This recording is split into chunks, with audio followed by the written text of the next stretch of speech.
आप सभी को मेरा बहुत बहुत नमस्कार। देखें, करवा चौथ का व्रत जो है हर महिला अपने जीवन में रखना चाहती है अपने पति की लंबी आयु के लिए।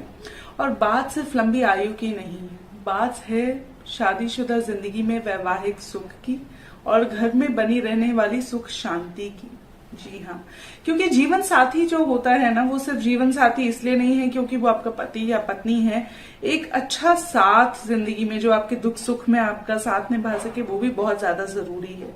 तो इस तरह की हार्मनी पति पत्नी के बीच में बनी रहे, आज उसके बारे में बात करेंगे करवा चौथ के बारे में।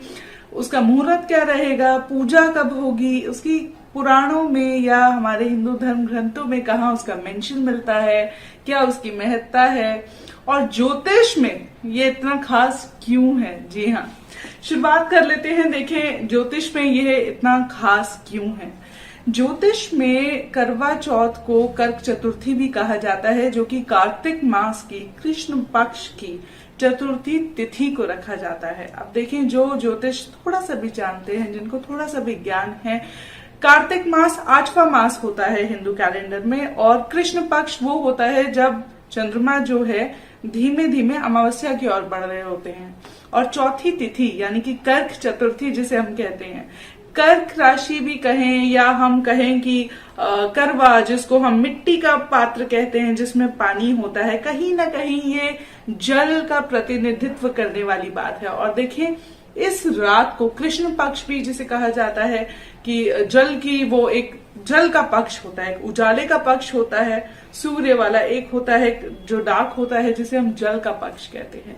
इस दिन में, इन दिनों में हमारी इंट्यूशन जो है बहुत ज्यादा स्ट्रॉन्ग हो जाती है, हमारी एनर्जीज, हम बहुत ज्यादा इमोशनल होते हैं। तो मुझे लगता है फास्टिंग जो है उस समय में सबसे ज्यादा असर लाने के लिए रिकमेंड करी जाती है, अपने आप को नियंत्रण में रखने के लिए करी जाती है। क्योंकि जब हमारा चित्त हमारे नियंत्रण में होता है, हम वाद विवाद में नहीं पड़ते, हम संवाद करते हैं, हम विवाद नहीं करते।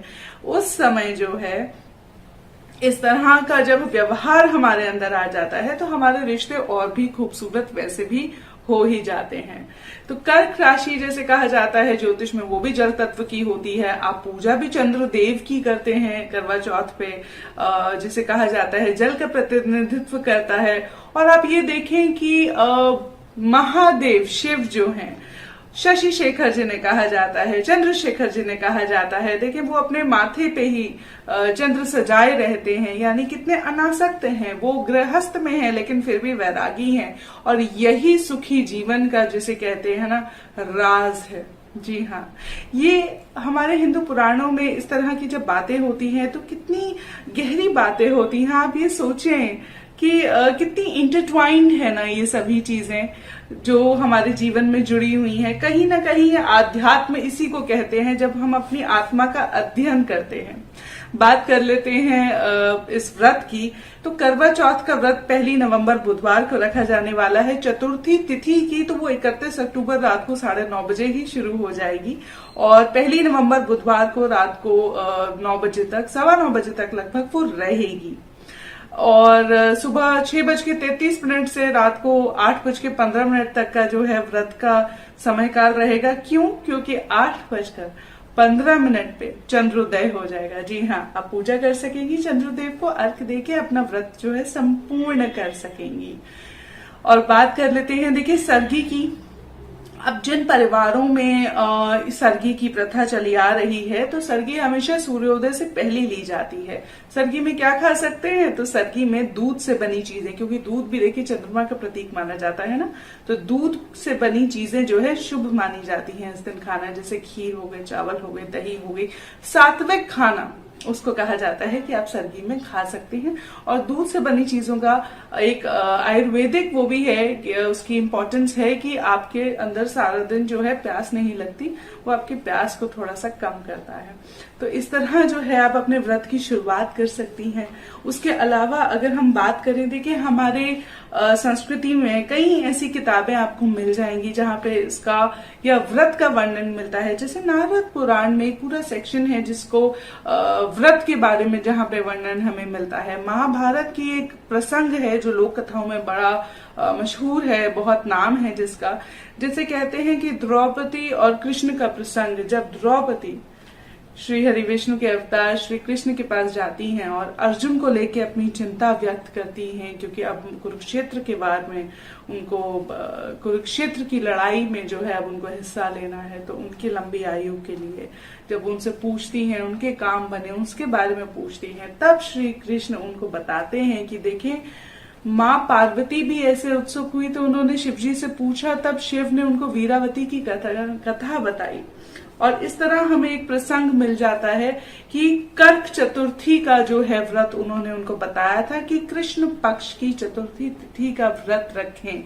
जी हाँ, और इस दिन के व्रत की महत्ता हमें और भी बहुत जगहों पे मिल जाती है, और खास तौर पे हमारी श्रुति परंपरा में सुनने में ऐसा बहुत कुछ आ जाता है, जहाँ पे कई बार इस दिन का व्रत जो है रिकमेंड किया जाता है, कहा जाता है कि इस दिन आप व्रत रख सकते हैं। अब बात देखें आते हैं उपाय की, तो उस दिन भी आप ये जरूर करिएगा कि चंद्रदेव की पूजा तो आप करेंगे, मन का नियंत्रण जरूर रखेंगे, लेकिन माँ दुर्गा को आप श्रृंगार अर्पित करके और उसके बाद पूजा करने के बाद जो है आप उसी श्रृंगार को यूज करके, इस्तेमाल करके जो है आप अपने दिन की दिनचर्या को रेगुलर कर सकते हैं। जब आप ऐसा करेंगी तो आपको उसके और फल जरूर देखने को मिलेंगे। देखिए, मंगल ग्रह नक्षत्रों की भी जब बात हम कर लें तो इस दिन चंद्रमा मंगल के नक्षत्र में रहेंगे, तो मंगल की जो अच्छी ऊर्जा है उसको हम लाल रंग के रूप में ओढ़ते हैं, क्योंकि वो कहते हैं ना कि हमारे अग्नि तत्व का कारक है, तो हमारे घर में धन संपदा भी बढ़ाता है, माँ दुर्गा की पूजा करी जाती है। लेकिन मंगल की नेगेटिव एनर्जी से दूर रहना चाहिए, यानी कि वाद विवाद में नहीं पड़ना है, संवाद करना है। मंगल की जो नेगेटिव एनर्जी होती है, जैसे इसीलिए इस दिन कहा भी जाता है कि करवा चौथ के दिन जो है आप सुई, धागा, चाकू, धागा नहीं, सुई और चाकू जैसे धारदार चीजों का प्रयोग ना करें, क्योंकि घर में कलह नहीं होना चाहिए। इस तरह बोला जाता है कि नेगेटिव एनर्जी से, ऊर्जाओं से आपको दूर रहना है। यहाँ तक कि अपने मन में भी कोई ऐसे निराशावादी नकारात्मक विचार नहीं आने देने हैं, कोई कलह, वाद विवाद से बचना है, निराशा से बचना है। देखिए, आप खुद को निराशा से जब बचाएंगे तो आपका पूरे घर में भी सुख रहेगा, क्योंकि आप सुखी रहेंगी या आप सुखी रहेंगे तो आपके परिवार में भी तो सुख होगा। एनर्जी स्प्रेड्स, जैसी आपकी एनर्जी है, जैसे आपके हस्बैंड की एनर्जी है, क्योंकि एक शादी को निभाने के लिए जो है 2 लोगों का उसमें योगदान जाता है ना। जैसे अर्धनारीश्वर रूप, हम महादेव के अर्धनारीश्वर रूप की बात करते हैं, शिव शक्ति की बात करते हैं, जो एक दूसरे की एनर्जीज को बैलेंस करती हैं, एक दूसरे को कॉम्प्लीमेंट करती हैं। हम उस रूप की पूजा करते हैं इस दिन। हम कहते हैं कि हम अपने चित्त पे नियंत्रण रखें, इस तरह की ईश्वर हमें शक्ति दे, और हम प्रार्थना करते हैं कि हमारे पति का चित्त भी शांत हो और हमारे घर में कलह एकदम दूर भाग जाए, पति की आयु लंबी हो, शादीशुदा वैवाहिक जीवन जो है वो बहुत खुशनुमा चले। अब बात आती है, देखें हमने अभी बात जो करी मुहूर्त की, अगर मैं बता दूं फिर से एक बार दोबारा कि सुबह 6:33 पर जो है सूर्योदय हो जाएगा, चंद्रोदय जो होगा 8:15 पर होगा। तो ये जो रहेगा व्रत का काल रहेगा, तिथि जो है वो 31 अक्टूबर को रात को 9:30 बजे ही लग जाएगी और 1 नवंबर को रात को 9 बजे तक रहेगी। पूजा का समय 5:36 का रहेगा। जी हाँ, शाम का, सायंकाल का जो है पूजा का समय है, और उस समय आप उस दौरान पूजा कर सकते हैं। लेकिन उसके अलावा भी अगर हम बात करें, एक उपाय मैं आप सबसे जरूर बांटना चाहती हूँ कि उसके अलावा भी आप कृष्ण पक्ष की, अगर आप अपनी शादीशुदा जिंदगी में कलह, अगर बहुत ज्यादा वाद विवाद होते हैं घर में, बहुत ज्यादा नेगेटिव एनर्जी रहती है, बात बात पे लड़ाई झगड़ा, इस तरह बातें होती हैं, तो मन मुटाव बढ़ जाते हैं, उसको दूर करने के लिए आप क्या कर सकते हैं? आप कृष्ण पक्ष की अष्टमी को अगर हो सके तो व्रत रखें, अगर ना रख सके तो माँ दुर्गा की पूजा करें, उनको श्रृंगार अर्पित करें, और उसी श्रृंगार को लगाकर, इस्तेमाल करके, जैसे इत्र हो गया, सिंदूर हो गया, बिंदी हो गई, उसको जो है अपने रेगुलर दिनचर्या में करें। ऐसा 8 कृष्ण पक्ष की अष्टमियों पे करके देखें। 8 महीने लगेंगे, महीने में एक व्रत वो आएगा। आपकी शादीशुदा जिंदगी जो है पहले से बेहतर हो जाएगी, क्योंकि कलह विवाद नहीं होना चाहिए। वरना ग्रहों का प्रभाव इतना रहता है कि बात बात पे लड़ाई हो जाती है और बात बात पे विवाद हो जाता है, और जहां विवाद होता है वहां माँ लक्ष्मी वास नहीं करती हैं, वहां अलक्ष्मी वास करती हैं। तो लक्ष्मी का वास रहेगा, माँ पार्वती की कृपा रहेगी। ऐसा 8 जो है कृष्ण पक्ष की अष्टमियों को करके देखिएगा, फिर मुझे बताइएगा आपको कितना फायदा हुआ। और यही चीज आपको करवा चौथ पर भी करनी है।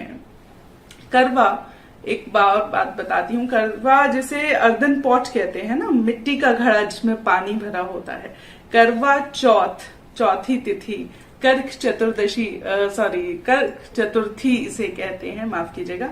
तो ये देखिए कितनी जुड़ी हुई चीजें हैं मिट्टी से, पानी से, क्योंकि हम अपने नेचर से, अपने एनवायरनमेंट से, वर्ल्ड से ही जो है सारी एनर्जी लेते हैं, सारी इंस्पिरेशन लेते हैं कि हमें मिट्टी की तरह कोमल और शांत रहना है, जल की तरह एकदम हर सिचुएशन में बहना है। तो कर्क चतुर्थी पे आप ये व्रत जरूर रखें, अगर आप रख सकें तो।